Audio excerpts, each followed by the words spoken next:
Kudus, Engkau adalah kekuatan untuk hidup kami, kudus. Dan Roh Kudus, Engkau adalah kekuatan untuk hidup benar. Dan Roh Kudus, Engkau adalah kekuatan untuk hidup dengan kuasa. Dan Roh Kudus, Engkau adalah kekuatan untuk hidup berkemenangan. Amin. Bahkan hidup dalam kemerdekaan. Haleluya. Nah, di malam yang berbahagia ini, berbicaralah untuk setiap kami. Sehingga kami mengerti setiap langkah hidup kami. Langkah yang berada dalam koridor kebenaran. Sehingga kami mengakhiri hidup kami. Memulai dalam kebenaran. Mengakhiri dalam kebesaran Tuhan. Berbicara untuk setiap kami, hamba-Mu terbatas. Tapi Roh Kudus, Engkau yang tidak terbatas. Yang akan mengambil alih dan menerjemahkan, memberi pengertian untuk setiap umat yang hadir. Apa kebutuhan mereka? Tersuplai. Kingdom supply. Kami terima kebenaran-Mu dalam nama Yesus. Amin. Amin. Sebelum duduk, beri touch kiri kanan, katakan selamat hari Pentakosta. Selamat hari Pentakosta.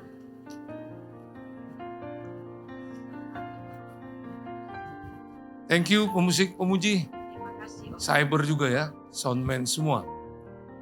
Baik, kita akan lihat dari Kisah Rasul 1 ayat 8. Hari ini kita merayakan hari Pentakosta. Tetapi kamu akan menerima kuasa, the power.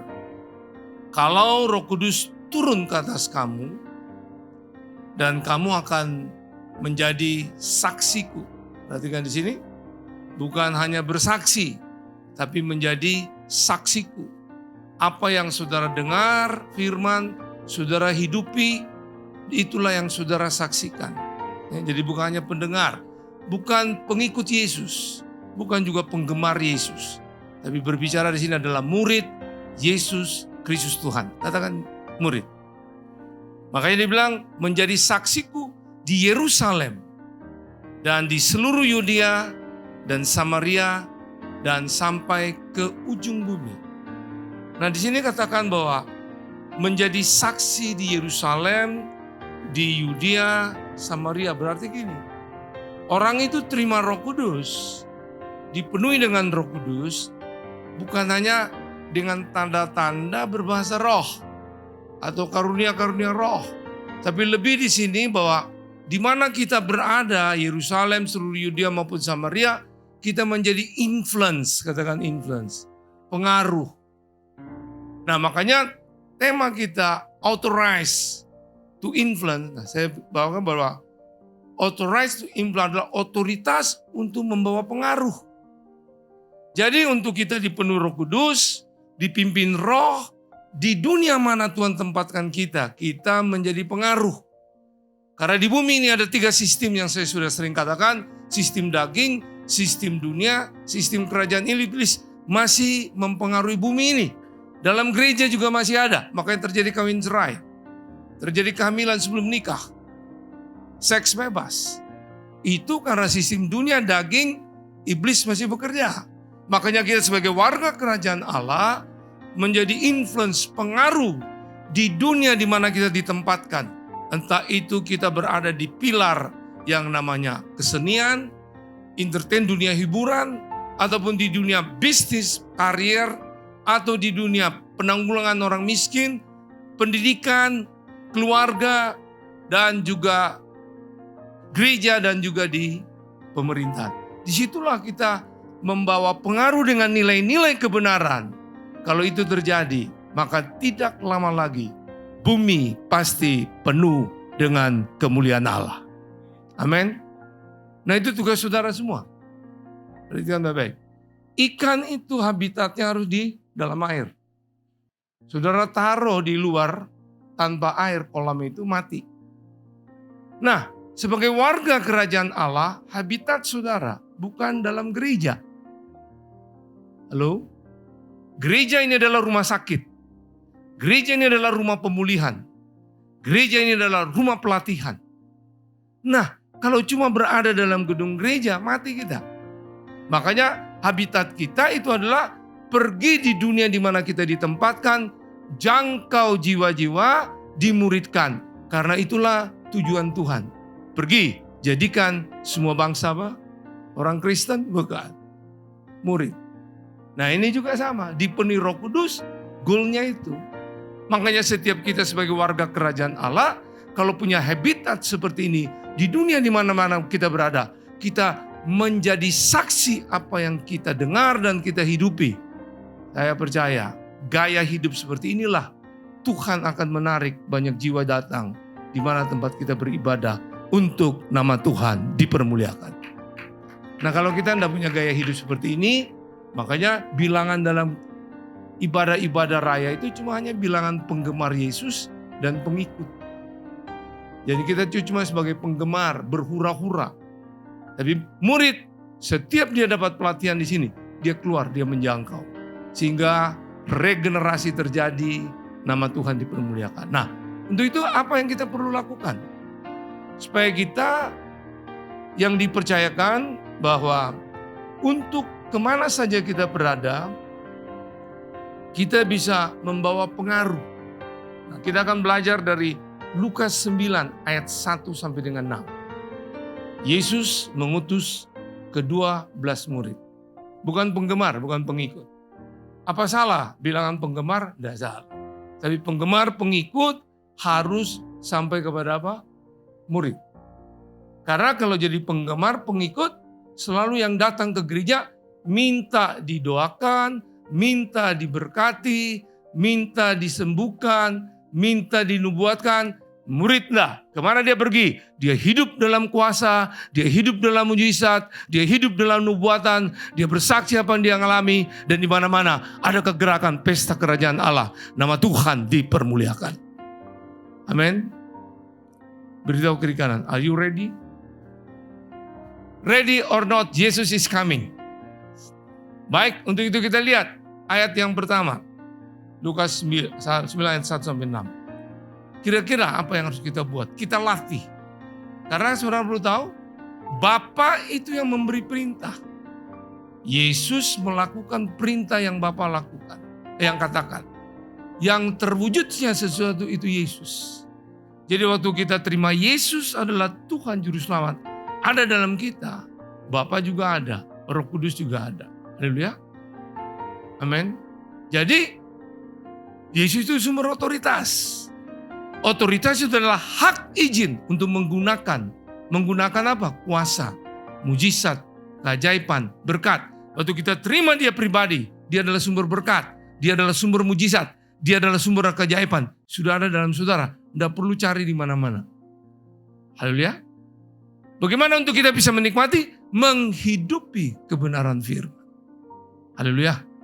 Amin. Amin. Nah apa yang kita perlu? Kita lihat yang pertama, ayat pertama. Saya akan jelas satu-satu sampai ayat yang ke-6. Maka Yesus memanggil ke-12 muridnya. Bukan pengikut, bukan penggemar. Lalu memberikan tenaga dan kuasa. Dalam bahasa Inggris, tenaga itu bicara power. Sedangkan kuasa itu authority. Ya. Jadi authority, hak izin, sah untuk menggunakan power. Nah, dia adalah kuasa, dia juga adalah mujizat. Dia adalah keajaiban, itu pribadi Yesus. Oke? Memberi tenaga dan kuasa kepada mereka untuk menguasai setan-setan. Bukan lagi mengusir setan. Sebagai bilangan murid, dia tidak lagi usir setan dalam diri dia. Karena dia tahu, dia punya sumber otoritas. Di mana dia pergi, dia menguasai setan. Dia dipakai untuk menolong orang-orang kerasukan untuk diusir kuasa-kuasa gelap itu. Haleluya. Loh, haleluya. Dan untuk menyembuhkan penyakit-penyakit. Bukan cuma satu jenis. Segala penyakit Tuhan berikan otoritas. Hak izin menggunakan kuasa itu untuk menyatakan kemuliaan Tuhan. Itu kita di mana-mana untuk menjadi influence. Nah, kebenaran pertama ini, ayat pertama ini berarti berbicara bahwa kita harus memiliki kepercayaan yang benar. Katakan memiliki kepercayaan yang benar. Karena waktu saudara namanya murid Yesus, artinya gini, saudara saling mengasihi dengan kasih Yesus. Itu adalah murid. Menjadi murid Yesus adalah muridnya adalah saudara hidup dalam firman-Nya. Adalah murid Yesus, artinya saudara gini, dari hidup saudara berbuah dan tetap. Ada orang bertobat, dari orang itu juga berbuah lagi, tetap regenerasi terjadi. Itu adalah murid Yesus.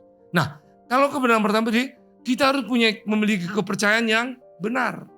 Amin.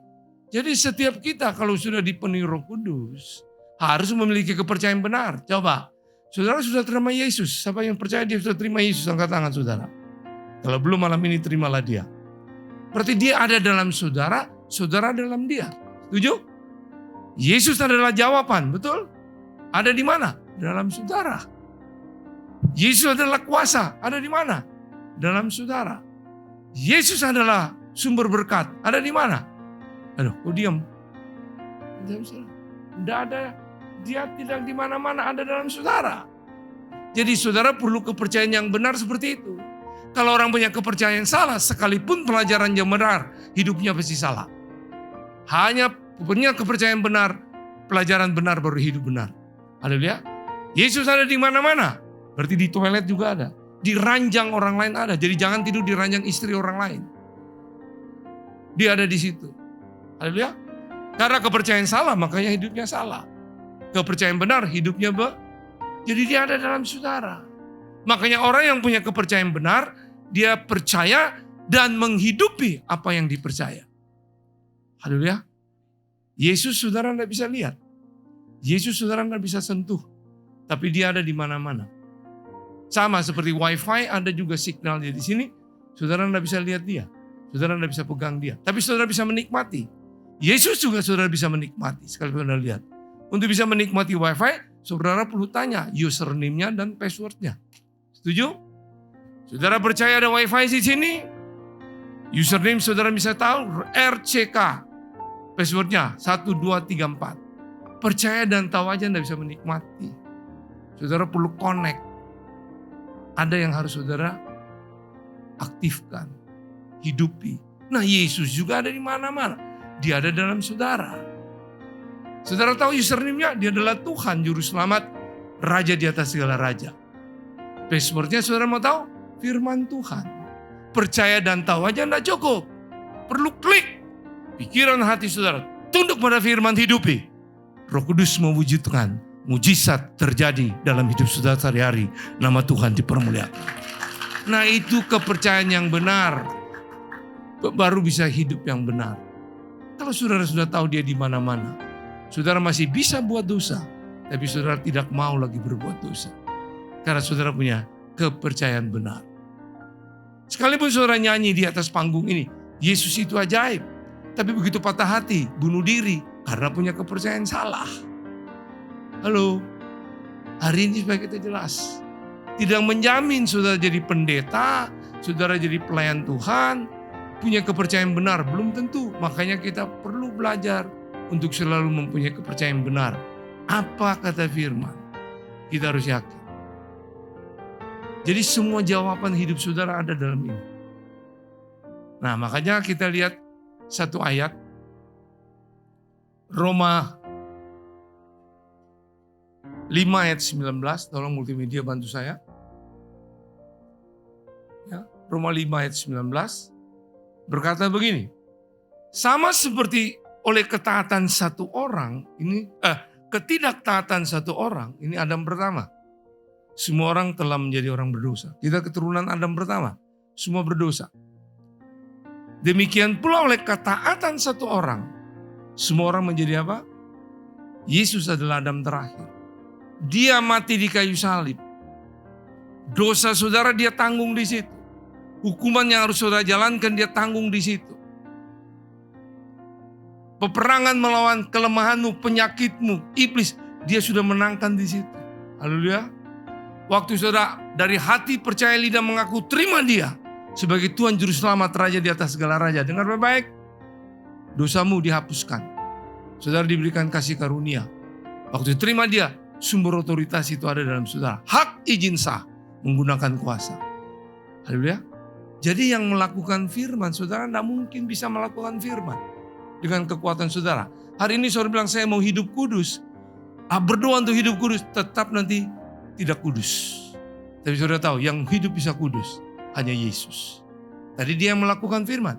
Kenapa? Hanya dia yang bisa melakukan firman sepenuhnya. Karena dia adalah firman itu. Halo? Yohanes 1 ayat 1. Pada mulanya adalah firman. Firman bersama Allah dan firman itu adalah Allah. Ayat 14. Firman itu telah menjadi manusia. Manusia itu adalah Yesus. Nah jadi kita ini dengar baik-baik. Seperti sarung tangan. Sarung tangan kalau saya suruh pegang ini mineral water. Tidak bisa. Betul atau tidak? Loh betul atau tidak? Kecuali ada tangan di balik sarung tangan itu. Baru mineral ini bisa diangkat. Amin. Jadi sarung tangan itu saudara dan saya. Waktu saudara membuka hati seperti sarung tangan itu membuka. Itu Yesus masuk dalam diri saudara. Dia yang sudah melakukan semua firman itu. Jadi saudara cuma punya kesediaan hati dan punya tekad mau dipimpin oleh Yesus. Haleluya. Kalau dibilang segala perkara dapat kutanggung dalam dia yang memberi kekuatan. Itu kata dia. Dia sudah lakukan semua diselesaikan di kayu salib. Kita tinggal kesediaan hati, tekad. Begitu dia bergerak firman itu. Kita melangkah awal. Roh Kudus mewujudkan. Saudara menikmati kemenangan demi kemenangan untuk nama Tuhan dipermuliakan. Halo, yang mengerti lambaikan tangan saudara. Ya. Jangan berzina. Saudara tidak mampu. Yesus tidak pernah disentuh oleh dosa. Ada dalam saudara. Saudara sadar. Saya tinggal tidak lakukan itu. Karena itu tidak benar. Saudara mau aja kesediaan hati. Bersedia dia akan. Makanya yang perlu dilatih. Sarung tangan itu tidak bisa berbicara. Sarung tangan itu tidak bisa bergerak. Dia mati. Maka yang kita latih setiap hari. Kita harus mati ke dagingan kita. Baru kita lihat Tuhan buat perkara-perkara besar. Yaitu kepercayaan yang benar menghasilkan hidup yang benar. Karena dibilang ia mengutus mereka untuk memberitakan apa? Ayat pertama, maka Yesus memanggil kedua lalu memberikan tenaga dan apa? Kuasa. Waktu saudara terima dia, hidup dalam dia, saudara adalah murid.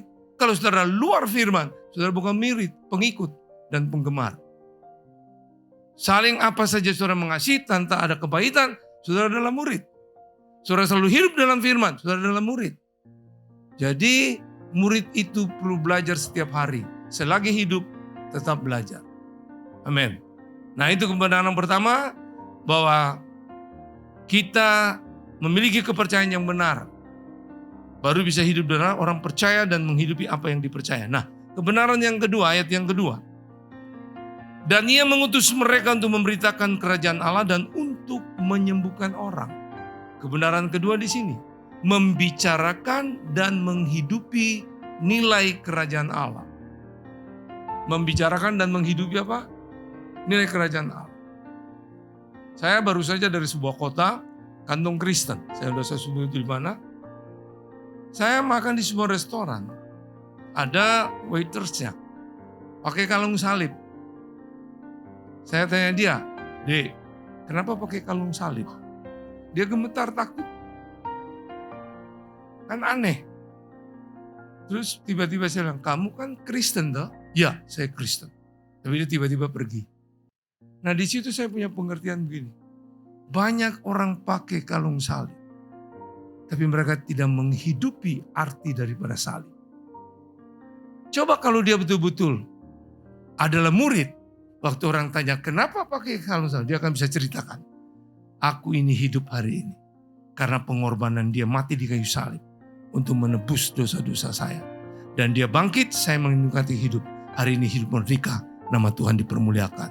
Firman sudah diberitakan. Itu orang yang namanya menghidupi nilai-nilai kerajaan Allah. Sekarang kalau saudara bergereja sekarang ini pulang, keluarga tanya, apa yang kamu dengar sana? Pokoknya senang lah nyanyi lompat-lompat, gak tahu apa. Nah itu yang namanya pengikut dan penggemar. Mengerti? Dan saya percaya saudara bukan bilangan pengikut penggemar.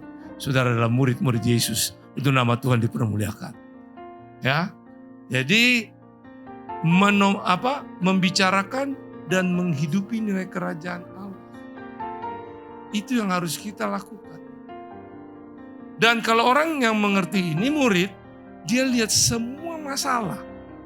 dia tetap tahu di tengah-tengah itu ada Tuhan. Haleluya. Di mana banyak setan, di situ juga ada Tuhan. Karena Tuhan sudah mengalahkan iblis, makanya kita percaya ada dalam kita. Kita bisa menguasai iblis. Halo. Halo. Kita tidak punya ketakutan itu.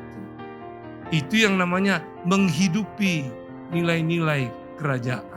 Jadi betul-betul membicarakan dan menghidupi nilai kerajaan Allah. Saya teruskan ayat yang ketiga. Katanya kepada mereka, jangan membawa apa-apa dalam perjalanan, jangan membawa tongkat atau bekal, roti atau uang, atau 2 helai baju. Kebenaran ketiga di sini, menomorsatukan Raja kemuliaan lebih dari segalanya. Menomorsatukan Raja kemuliaan lebih dari segalanya. Uang kita butuh, makan minum kita butuh, tapi yang terpenting bukan makan minum, bukan uang, tapi Tuhan. Setuju? Kalau saudara menomorsatukan Tuhan, uang, berkat, semua mengikuti saudara. Karena sumber itu ada dalam saudara, dan berkat itu juga ada dalam saudara. Haleluya. Haleluya. Nah, menomorsatukan. Satu lagi cerita, saya berada di sebuah rumah. 13 tahun rumah itu dibangun dengan arsitek terkenal. Orang campur Indonesia dengan orang luar. Bayar arsiteknya 4 miliar, 13 tahun yang lalu. Waktu saya diajak untuk lihat lukisan abstrak, 3 pohon kelapa sawit. Dengan secara abstrak, pelukisnya sudah meninggal. Saya tanya, berapa ini nilai yang situ beli? Dia bilang apa? 3,5 miliar. Dan sudah ada orang yang menawarkan 5 miliar. Waktu saya dikatakan seperti itu, saya menomorsatukan Tuhan. Melihat Tuhan dalam lukisan itu apa? Tuhan bukakan Yesaya 49 ayat 16 kalau tidak salah. Tuhan melukiskan wajah kita di telapak tangan. Tembok-tembok kita dia perhatikan. Batasan hidup kita dia perhatikan. Artinya gini, lukisan 3,5 M, nilai hidupku lebih mahal. Tuhan berikan nyawanya untuk Elusai Franky Utana dan untuk saudara semua. Itu nilai saudara dan sangat-sangat mahal. Maukah saudara tukar dengan sampah-sampah? Maukah saudara tukar dengan murahan yang dunia tawarkan? Maukah saudara ditukarkan dengan tawaran-tawaran kedagingan? Putusan di tangan saudara. Itu namanya kita menomorsatukan Raja kemuliaan. Orang-orang seperti ini, dengar, dia dipimpin roh, bukannya dibaptis roh atau dipenuhi roh, dipimpin roh, pasti di mana-mana membawa pengaruh. Kalau melatih gaya hidup ini. Haleluya. Haleluya.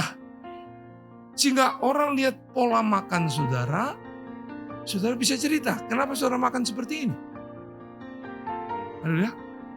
Orang lihat saudara olahraga, saudara bisa cerita, kenapa saudara olahraga seperti ini? Saudara punya tujuan bahwa menomorsatukan Tuhan. Saudara pakai baju apa aja, saudara pakai topi apa aja, orang bisa, saudara punya cerita. Saya suka jalan dan lari, selain berenang, saya suka juga pakai topi kalau siang hari. Topi itu merek New Era. Selalu ada tulisannya LA. Orang tanya saya, LA Los Angeles Pak? Bukan. Lord Amazing. Tuhan saya. Bisa cerita. Dan beliau katanya, Lord Amazing itu apa? Namanya Yesus Kristus Tuhan. Sambil lari cerita, nama Yesus didengar. Haleluya. Amin. Ada NY, New York, bukan. Never yield. Tidak pernah menyerah. Karena Yesus ada dalam hidupku. Aku di dalam dia. Apapun terjadi, tidak menyerah. Sekali Yesus, tetap Yesus, selama Yesus. Untuk nama Tuhan dipermuliakan. Nah, menomorsatukan Raja kemuliaan. Paham saudara? Itu yang perlu saudara latih dalam hidup sehari-hari. Ya, itu yang perlu saudara latih yang dalam hidup sehari-hari. Nah, kita lihat lagi ayat yang ke-4. 4 dan 5. Dan apabila kamu sudah diterima dalam satu rumah, tinggal di situ sampai kamu berangkat dari situ. Dan kalau ada orang yang tidak mau menerima kamu, keluarlah dari kota mereka dan kebaskanlah bulunya dari kakimu sebagai peringatan terhadap apa? Terhadap mereka. Artinya gini, kalau kita lagi memberitakan kebenaran, mempengaruhi mereka dengan nilai-nilai kebenaran, orang tidak mau, jangan ngotot. Jangan ngotot. Tinggalkan itu. Dan waktu tinggalkan itu, kebaskan debu kakimu. Maksudnya apa? Jangan ikut terpengaruh dengan mental mereka. Makanya dari ayat 4 dan 5 ini berbicara yang perlu kita latih. Hati yang dikuasai kebenaran tidak dapat dipengaruhi oleh lingkungan. Haleluya. Sudah berada di kota manapun, lingkungan apapun. Saudara ingat tahu, saudara kalau dikuasai kebenaran, saudara tidak dipengaruhi oleh lingkungan apapun. Saudara hanya dipengaruhi oleh yang sang raja di atas segala raja. Sudah ada dalam hidup saudara. Haleluya. Amin. Loh, amin. Waktu saya tinggalkan saya punya prestasi sebagai pelatih karate, juara nasional karate, dan juga sebagai wasit juri nasional.